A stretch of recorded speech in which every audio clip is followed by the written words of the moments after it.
Good morning, everybody. Chester RP Church Devotional Podcast. Here we go. All the way my Savior leads me, cheers each winding path I tread, gives me grace for every trial, feeds me with the living bread.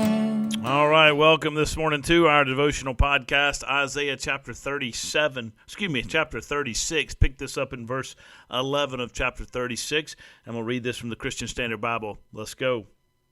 Then Eliakim, Shebna, and Joah said to the royal spokesman, "Please speak to your servants in Aramaic, since we understand it. Don't speak to us in Hebrew, within earshot of the people who were on the wall." But the royal spokesman replied, "Has my master sent me to speak these words to your master and to you, and not to the men who are sitting on the wall, who are destined to eat with you, to eat their own excrement and drink their own urine?" Then the royal spokesman stood and called out loudly in Hebrew, "Listen to the words of the great king, the king of Assyria. This is what the king says. Don't let Hezekiah deceive you, for he cannot rescue you. Do not let Hezekiah persuade you to rely upon the Lord, saying, 'The Lord will certainly rescue us.' This city will not be handed over to the king of Assyria. Don't listen to Hezekiah, for this is what the king of Assyria says. Make peace with me and surrender to me. Then every one of you may eat from his own vine and his own fig tree and drink water from his own cistern, until I come and take you away to a land, your own land, a land of grain and new wine, a land of bread and vineyards. Beware that Hezekiah does not mislead you by saying, 'The Lord will rescue us.' Has any of the gods of the nations rescued his land from the power of the king of Assyria? Where are the gods of Hamath and of Arpad? Where are the gods of Sepharvaim? And where have they rescued Samaria from my power? Who among all the gods of these lands ever rescued his land from my power? So will the Lord rescue Jerusalem from my power?" But they kept silent. They didn't say anything, for the king's command was, "Don't answer them."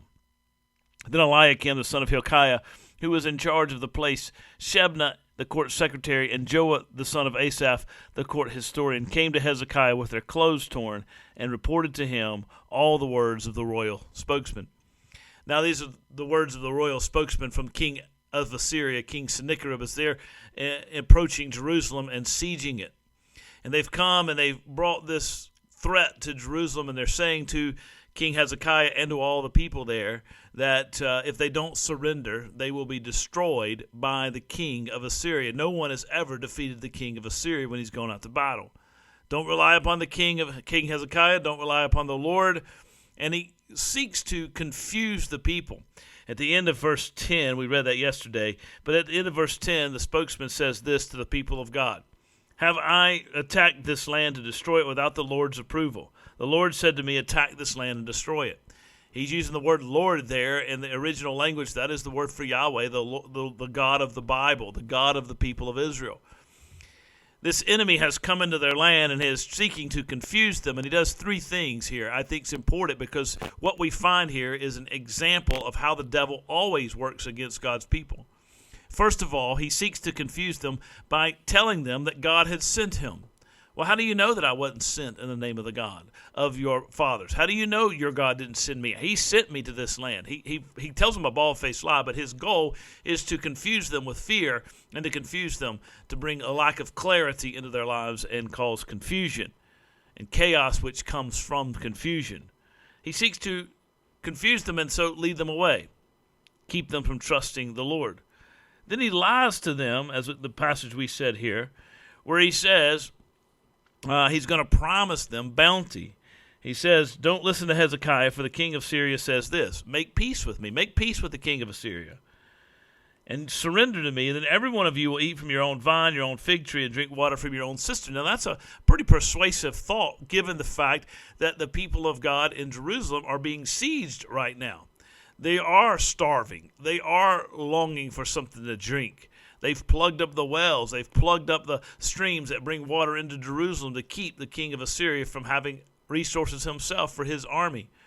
And so there is an appeal here for bounty. There's a promise of bounty, but the cost of that bounty is hidden. right? Surrender and make peace with me. What does that mean? Well, it means you become part of the Assyrian Empire. You become subject to the Assyrian rule. And there's a tremendous cost. You give up your freedom and your faith in your God in order to follow after me, in order to fill your belly. And that's a constant threat, and it's a constant way in which the devil comes. Hey, if you just compromise with me, I'll give you food. I'll give you the desires of your heart. I'll give you kingdoms on this earth. Did the same thing when he tested Jesus. He does the same thing when he tests us. Seeks to confuse. He makes empty promises and glosses over the cost of those promises. And then he goes on down and he does a third thing. He just gives a blasphemous lie, a bald-faced blasphemous lie. When he says that the God of the Bible cannot destroy him, the God of the Bible cannot deliver the people. And he equates the God of the Bible with every other god of every other pagan country that he has ever gone up against. What other pagan gods, what other gods were able to deliver their people from my hands? Well, your God is the same. He makes a false statement, a very blasphemous statement, but it's an arrogant statement that betrays his lack of wisdom. The devil does the same thing. What makes you think what makes you think God's going to protect you? What makes you think God's going to lead you in this direction? What makes you think God's going to deliver you? You might as well come and follow me. That's the devil's call on our lives, and that's the challenge we have to overcome through faith. The people of God remain silent because they maintain their faith, because they've trusted him. That faith was very small and minuscule, but it was enough because it was in the object of a God of the Bible, and they've been withheld, and they'll be rewarded for trusting him. So know how the devil's going to attack you.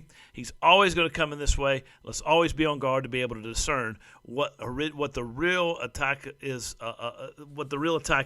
and who is bringing it, so that we can maintain our faith in the Lord. You guys have a great day. God bless you. I'll see you Monday. You carry me close to your heart, and surely your goodness and mercy will find